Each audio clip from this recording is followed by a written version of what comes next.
अस्सलाम वालेकुम, बिस्मिल्लाहिर्रहमानिर्रहीम, अल्लाहुम्मा सल्ली अला मुहम्मदिन। आज हम मैंगो का जो है मज़ेदार सा जूस बनाने जा रहे हैं। बिल्कुल बाजार जैसा जूस बनेगा इनका। हमने 2 मैंगो ले लिए हैं, ठीक है। अब इनके छिलका उतार के अच्छी तरह से इसको हमने धो लिया था। अब छिलका उतारेंगे इसका। बिस्मिल्लाहिर्रहमानिर्रहीम। हम जग ले लेंगे, ठीक है। हमने मैंगो जो है इस तरह से काट लिए हैं, बड़े छोटे जिस तरह से भी आप काट सकते हैं, शेप इस तरह से। अब हम इसे ग्राइंडर में डालेंगे और अच्छी तरह से इसे ग्राइंड करेंगे। बहुत ही मज़ेदार जग भर के हमारा 2 मैंगो का हमारा जूस बन जाएगा और होगा भी फ्रेश जूस, ठीक है। अब मार्केट से हम जो लेते हैं बच्चों को डिब्बे के जूस, तो वो केमिकल से बने होते हैं। आप घर में जो है मैंगो का सीज़न है तो आप घर में बच्चों को बना के दें फ्रेश जूस। बर्फ़ इसमें हम डाल देंगे, ठीक है। हमने बर्फ़ जो थी वो बारीक कर ली थी।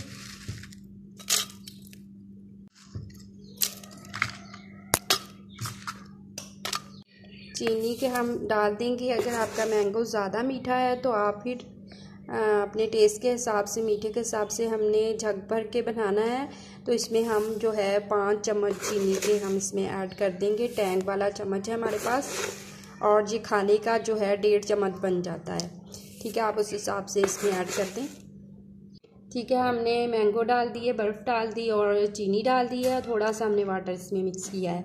अब इसे हम ग्राइंड करेंगे अच्छी तरह से। 2 से 3 मिनट हमारा जो है मैंगो का जूस तैयार हो जाए।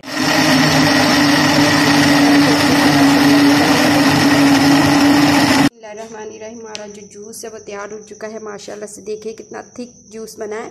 अब हम इसे जग में डाल देंगे। ये देखिए माशाल्लाह से, हमने थोड़ा सा वाटर डाला हुआ था जग में। बिस्मिल्लाहिर्रहमानिर्रहीम। हमारा जूस तैयार हो चुका है, हम ग्लास में डालेंगे, ठीक है। माशाल्लाह से बहुत ही बाज़ार से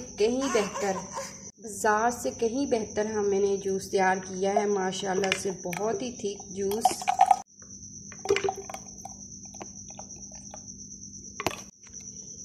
माशाल्लाह से देखिए कितना नेचुरल और मज़ेदार सा जूस हमने 2 मैंगो का जग भर के बना लिया है और बहुत ही आसान और इजी रेसिपी है। आप इसे ज़रूर ट्राई करें, अपने बच्चों को, बड़ों को बना के दें, फ्रेश जूस बना के दें। अब तो मैंगो का सीज़न है और इसे आप बनाएं, ठीक है। अपने प्यारे प्यारे घर वालों को पिलाएं, बहुत ही पसंद करेंगे। बहुत ही नेचुरल और फ्रेश जूस है। अगर हमारी ये रेसिपी आपको अच्छी लगी हो तो लाइक कर दीजिएगा, शेयर कर दीजिएगा और कमेंट्स में अपनी राय का इज़हार ज़रूर कीजिएगा और चैनल को भी सब्सक्राइब कर दीजिएगा। इस तरह की मज़ेदार सी रेसिपी आपको मिलती रहे। अल्लाह ताला आपकी दस्तरखान को रहमतों, बरकतों और खुशियों से भर दे। अल्लाह हाफिज़।